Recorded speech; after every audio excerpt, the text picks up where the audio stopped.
When the internet began, bulletin board services, or BBS, became the first online communities of the so-called information superhighway.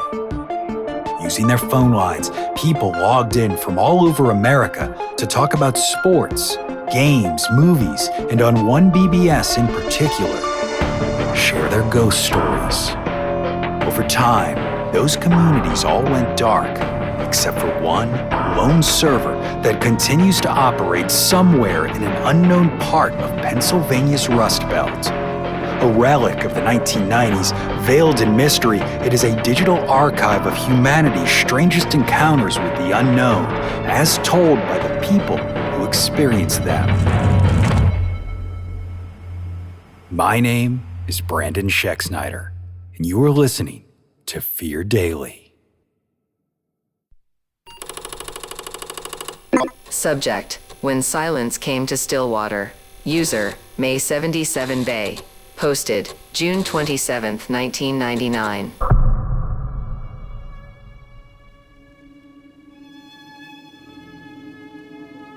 When the sickness came to Stillwater, it didn't scream its way in with fever or blood. It just settled in, quiet, like dust in the corners of a room no one goes in anymore. I noticed it first in the birds, how the mockingbirds stopped singing from my windowsill. Then the librarian didn't open up one morning. The grocery store aisles stayed stocked, but the people started thinning out. The postman's truck idled at the edge of town for hours, humming until it didn't. Within a week, Stillwater wasn't a town anymore. It was a postcard of a place frozen, silent, and wrong in a way you feel more than see. So I ran. No plan, just a name and a direction. Grace Hammond, my high school chemistry teacher, one of the only people in that place who ever treated me like I had something between my ears worth using. Years ago, she mentioned she was fixing up her dad's old hunting cabin, said she was getting ready for what's coming. She'd had that look in her eyes, calm but a little too still.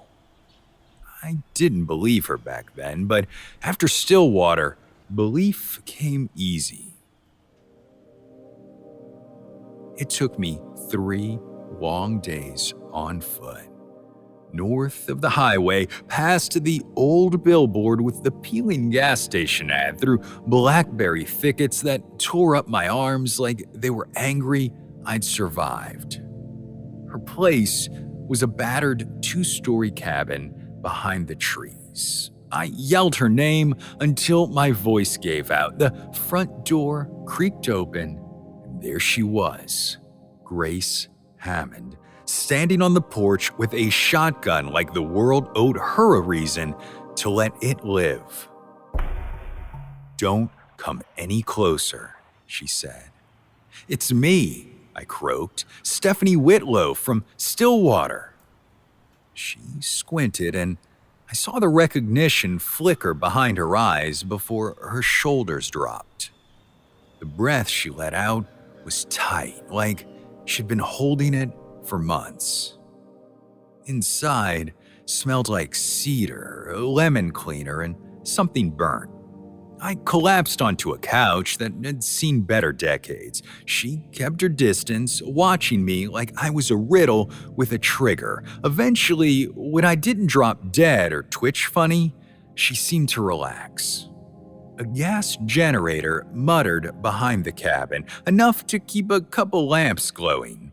Clocks ticked in every room like little reminders the world was still turning, even if it didn't feel like it. As dusk settled in, she lit an oil lantern and set it down beside me. "What happened to Stillwater?" I asked. She sighed and rubbed her eyes like the weight of the question hurt. "I don't know. Could have been synthetic. Something in the soil, the water. I started seeing signs, plants rotting wrong, bugs acting strange. I tried to warn folks, but you know how it is. A woman talks science, they call it witchcraft.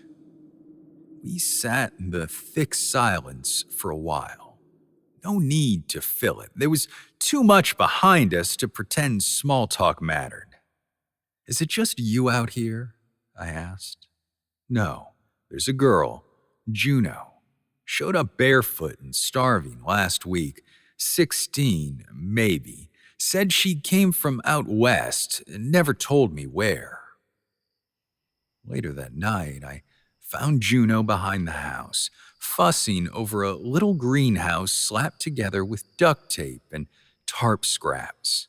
She looked at me like a stray cat sizing up a stranger, wary but not scared. "You were in Stillwater?" she asked, without looking up. "Yeah, what's left of it.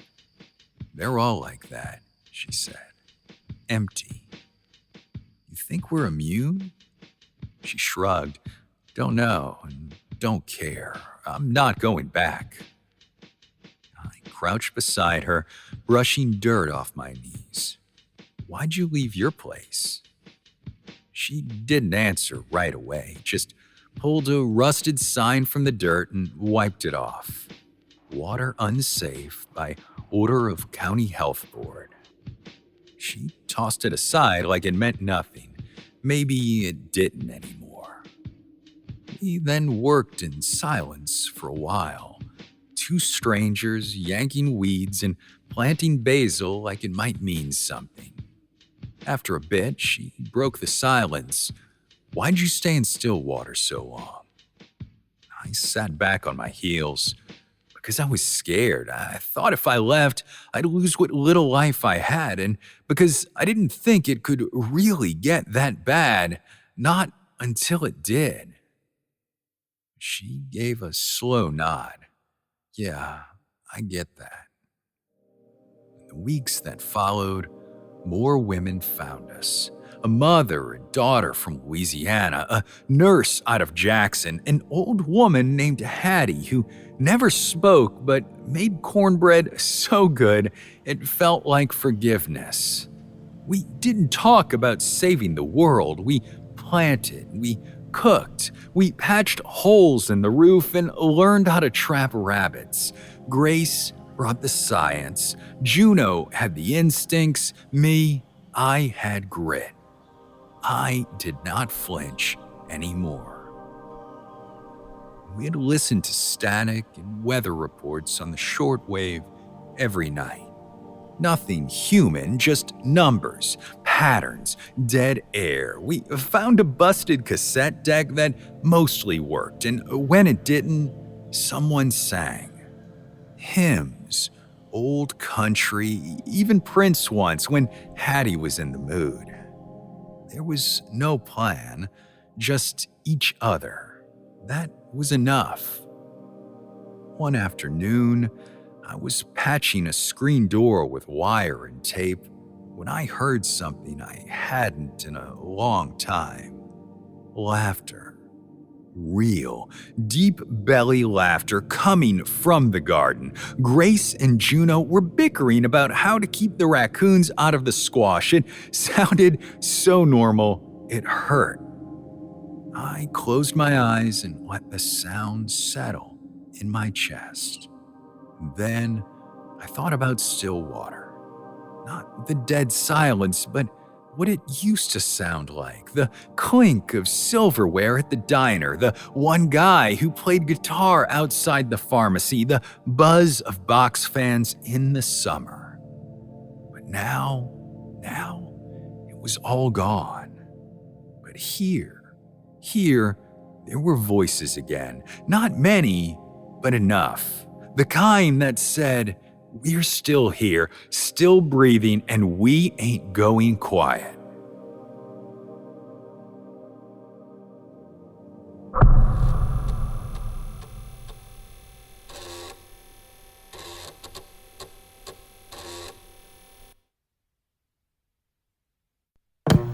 Subject, Whitetail Drive. User, D4ZX0N. Posted, October 9th, 1998.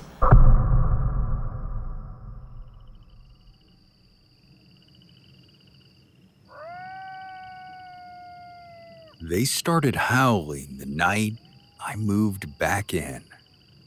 I just dragged the last of my boxes up to my old bedroom.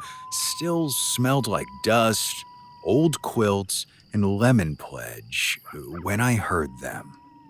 That long, drawn-out cry drifting in over the soybean fields. Coyotes had to be. But there was something off about it. Not just the usual lonesome yip-yip chorus I remembered from my teenage years. No, this was deeper, slower, like a warning. I stood at the window and looked out over the back pasture. The field was empty, moonlight glinting off the frost-covered weeds.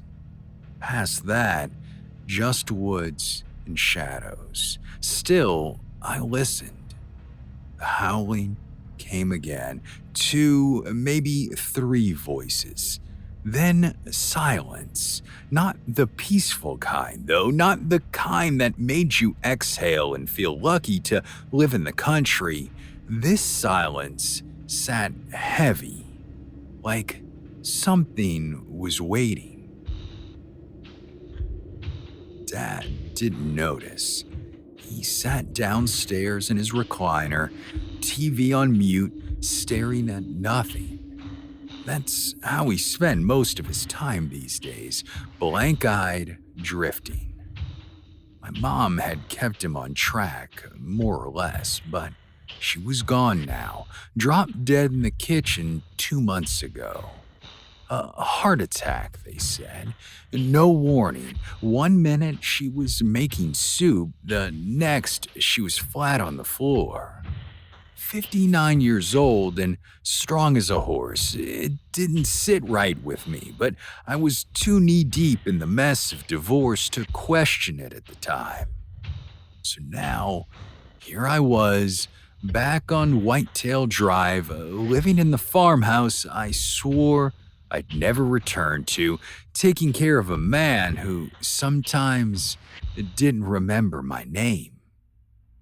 The coyotes came back the next night, and the one after that, always around the same time, just after dusk. At first it was background noise, farm country ambiance, but by the 4th night, I started to notice something new in their voices. Panic. Not just calling to each other, but warning each other like they were on the move. That was the night I nearly stepped on the dead cat. I'd gone out to dump the compost, stepped off the back stoop, and my foot slipped on something slick in the grass, shined my flashlight down, and saw it. Orange and white fur matted with blood. Body twisted like a rag doll. It wasn't eaten, just shredded, torn apart for no reason, but the worst part was the eyes. They were gone, not ripped out, just missing. 2 clean, dark sockets staring up at the sky. I tried to tell myself it was a fox or even a raccoon, but the truth was already settling in my stomach like cold grease. Dad started acting weirder too. I came down to make coffee the next morning and found him already sitting at the kitchen table, oatmeal in front of him, untouched. "It's hungry again," he mumbled, not looking up. I froze. "What is?" He blinked like I'd slapped him. "Huh?" he said. "You say something, hon?" I cleaned out the shed that afternoon, mostly just to keep busy, but also to look for answers. Mom kept notebooks, spirals with grocery lists, garden diagrams, family birthdays. I found one shoved behind a box of tomato cages. It was different. This one was filled with dates and strange notes. Scratching at the basement door again, salt line held. Don't let the crows pick at the barn window. Coyotes are back. Watch the sky. There were drawings too. Strange spirals, symbols that looked like knotted bones, arrows pointing downward. I flipped through it in a daze. The handwriting was hers, but this wasn't the woman who raised me. This was someone scared, someone preparing for something. That night, I sat by the window and waited. I left the lights off and let my eyes adjust to the dark. Right on time, the coyotes started up, but this time, they weren't alone. There was movement in the field. The tall grass swayed, but the wind wasn't blowing. I leaned forward, my breath fogging the glass. Something was gliding low to the ground, several somethings. Dark shapes, too long, too thin, shifting just at the edge of the woods. I couldn't see details, just shadows, but I saw their eyes. Dozens of them. Not yellow, not like an animal. These shimmered white, like reflecting off water. They flickered in and out of the darkness, moving as one, a sea of pale eyes watching. Coyotes had gone quiet. I heard one cry out, far off to the east, not a howl, something sharper, a whimper, a final sound, and then nothing. I did not sleep that night. The next morning, I drove into town and tried to ask around, just casual questions. Anyone else noticing the animals acting strange? Anyone seen a coyote pack too close to the farms? But people clammed up. One old guy at the diner, someone I vaguely remembered from high school, looked at me for a long moment after I told him I was back on Whitetail. "Should have salted that cellar door when you got there," he said, then went back to his toast. I didn't respond, just left money on the counter and drove home. That night, I heard Dad moving around, and I found him standing at the back door, barefoot, in the cold, hands bloody. When I asked what happened, he smiled. "Feeding it," he said. There was a rabbit on the porch. Its skin was peeled back, but the meat untouched, like someone wanted to see what was inside and nothing more. The next day, I opened the old storm cellar. It smelled like wet rocks and dirt and something sweet, like rotten fruit. I didn't go down, just stood at the top of the stairs and listened. Nothing moved, but I could feel the air, thicker, colder than it should have been, like whatever was down there didn't want company. That night, I took a flashlight and a steak knife and walked to the edge of the soybean field. The moon was low, the wind had died. The whole world felt like it was holding its breath. I saw the coyotes first.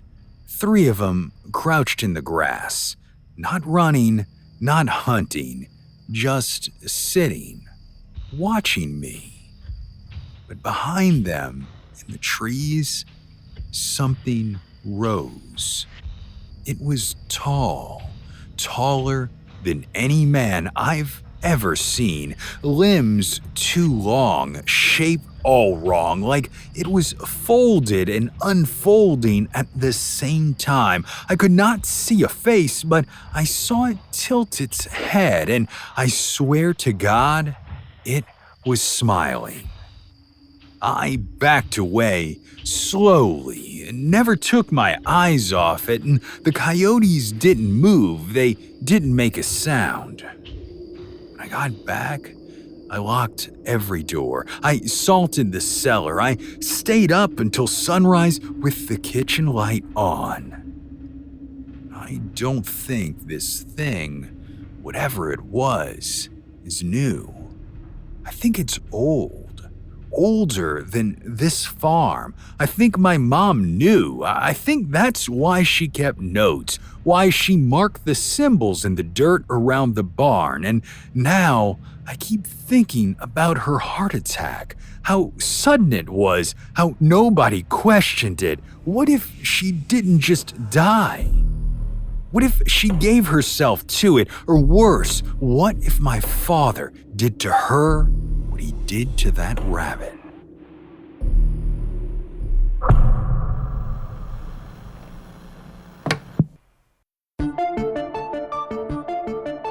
Fear Daily is an independent podcast hosted by Brandon Schexnayder and written by Brennan Storr, with Joanna Smith serving as the consulting editor, audio production by Rachel Boyd, and sound design by Southern Gothic Media.